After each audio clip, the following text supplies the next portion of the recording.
xibaar yu wér te wóor ca tàng-tàng ba abonnez-vous pour ngeen di mën di jot suñuy vidéo.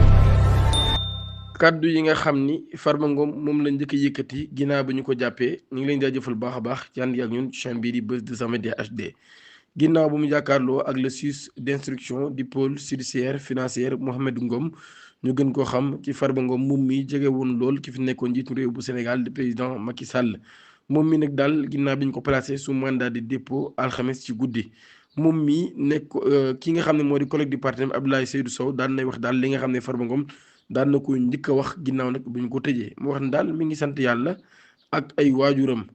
muy nag daal mériwul benn yoon ki nga xam ne moo di siis bi nga xam ne moom moo prononcé chantage bi mun nag daal moom mi lu ñu koy rapproché du dara rek lu dul ni am goo xam ne am na ko xaalis rek te nag mosu koo nëbb loolu yi daal le maire bu Agnam daal di xamle neen daal am goo xam ne am na ko xaalis rek lañ koy rapproché moom lañ koy toppee te mosu koo nëbb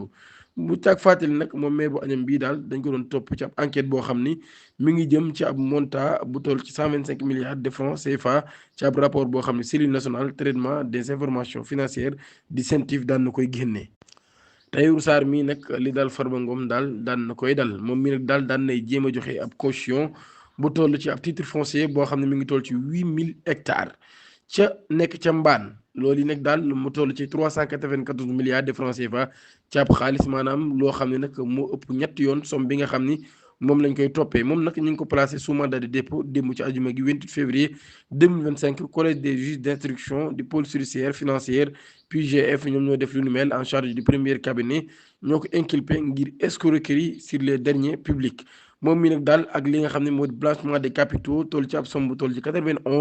91,6 milliards de francs CFA ci affaire boobu Farba Ngom moom tamit ñu ngi ko ci toppee ci complice ci même mbir moom i daal kon ñu ngi ko ci toppee ak même chef d'accusation yi ba tey directeur général de la société Sofico moom mi teg war na jàkkaarloo ak beneen dossier boo xam ni moom moo ko impliqué muy mbirum infraction d'escroquerie ci deniers publics association des malfaiteurs ak blanchiment des capitaux loolu nag tey mi ngi toll ci 25 milliards de francs CFA ba tey ngir bañ a amaat beneen mandat de dépôt moom mi daan nay proposé ab chèque bu toll ci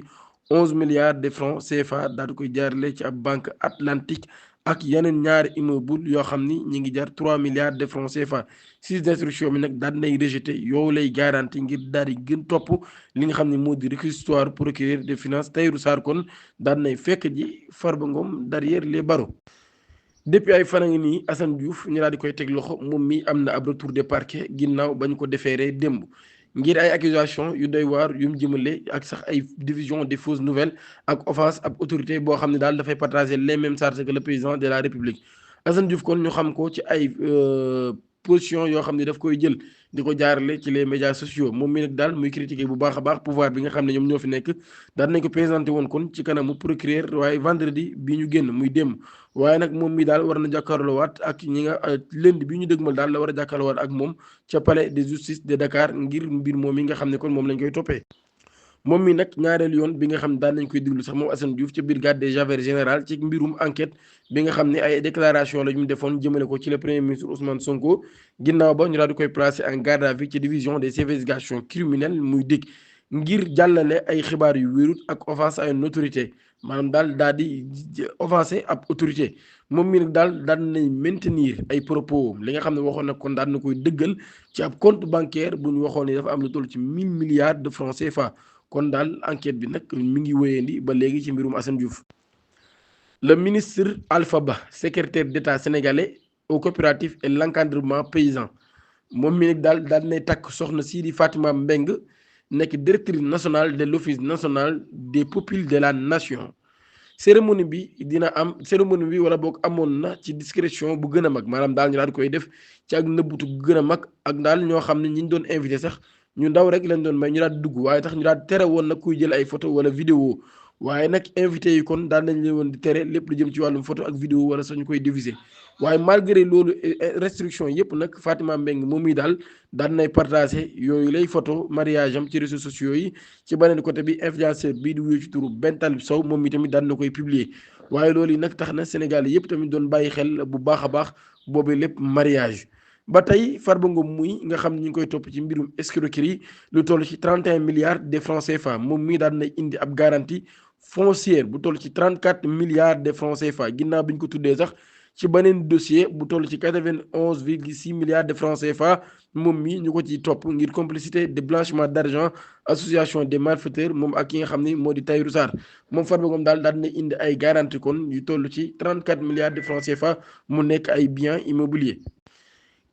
ginnaaw ab rapport boo xam ne Cour des comptes daan na koy publier mu daal di indi nag ab opération bu doy waar boo xam daan nañ koy def ñeel ko ci deniers publics yi ancien régime bi fi nekkoon doon ko def porte-parole du gouvernement daan nay annoncé ay poursuites judiciaires contre ancien président de la république bi fi nekkoon di Macky Sall moom Moustapha Diakhaté Sèye daal daan nay wax ni Macky Sall moo jiite woon boobu leen mbir Cour des comptes mu ni daal jamono ji mën nañ wax ni bokk na ci institution yi gën a crédible ci république bu Sénégal moom nag daal daan nay certifié ab audit boo xam ne ministre des finances daan na koy def daal koy jaarale ci l'inspection générale daal dina wax daal Macky Sall kon tey jii li mu war a def rek moo di jiggalu sénégalais yi parce que moom mi daal nekkul ni rek dafa ñàkkoon a yor réew mi yorin bu baax rek waaye dafa def ay actes yoo xam nag ay actes yu doy waar la mu ni lépp lu fi xew rek ci ndigalam la xewee wala sax maanaam ci jamono bu mu yoree réew mi la xewee muy nag mën nañ ko considérer daal moom mooy chef de gang bi maam daal Macky Sall moom mooy chef de gang bi ndax moom moo def ay actes yoo xam ne ay actes criminels la ci réewum Sénégal kon daal mi ngi xamle ni ay poursuites judiciaires nag mënul ñàkk loolu yi Moustapha Diakhaté Sèye moom moo ko xamle ca RFM moom mi nga xam ne mooy porte-parole bu gouvernement bi daal lii la xamle. ba tey li nga xam ni porte-parole bi daal na koy wax moom mi daal mi ngi wax nag Macky Sall daal ginnaaw bi nga xamee ni audit yu am ba ñu certifié ko Cour des comptes daal di def lu ñu mel mu ni nag Macky Sall ñëpp xam na ni am na ay privilèges ci wàllum justice. ndax moom moo nekkoon ancien président de la république mais daal il faut ñu fàttali nag assemblée nationale daan nay taxawal haute cour de justice ndax Macky Sall nag am na privilège juridiction yooyu yi kon daal mën nañ xam ne Macky Sall kon moom mi mën naa am dinañ ko diglu ci moom la mbir ak privilège yi nga xam ne amoon na ko yëpp mi ngi fàttali kon am nañ haute cour de justice. ci fàttali nag moom mi fi nekkoon njiitu réew bu Sénégal moom mi daan nay tontu woon ci accusation yu ni mel moom mi ci rapport yi nga xam daan nay génn moom Macky Sall nag daan nay rejeté li nga xam ne moom lañ koy giiñ ci ab interview bu mu defoon ak Jeune Afrique moom mi nga xam ni depuis mu ñàkk réew ba tey ma nga ca Maroc mi ngi wax ne daal amul dara lu muy tiit ci ay poursuites judiciaires ak yooyu ndax sax moom mi ragalul sax ñibbisiwaat ci réewum Sénégal loolu yi la xamle woon moom Macky Sall. ba tey ci mbir moom yi sax moom Moustapha Diakhaté Sèye daan na koy tontu neen nag daal Macky Sall bu fekkee jàpp na ni moom amul dara loo xam ne rek lu ñu koy toppee la na ñibbisiwaat ci réewum Sénégal de toute façon ñun am nañ justice boo xam ni justice bu moom boppam la. mu ni bu justice mën a prouvé ni kay Macky Sall deful dara kenn du ko laal mais jamono jii may wax ak yéen moom damaa gëm ni moom mooy le chef di gang maanaam daal moom moo jiite defkatu ñaawteef yi mu ni moom moo nekk ki nga xam ni moom moo jiite mbiri ñaawteef yëpp ñu doon def mu nekk ay actes criminels te audition yi daal di koy te audit yi daal di koy révélé maanaam daal di koy wane loolu yi kon la daal di xamle. di leen jaajëfal baax a baax ci ànd gi ak ñun ci chaîne bii di Buzz 221 HD di leen ñaan ngeen abonné suñu chaîne YouTube activé cloche notification bi pour bañ a rater suñu yeneen i vidéo jërë ngeen jëf.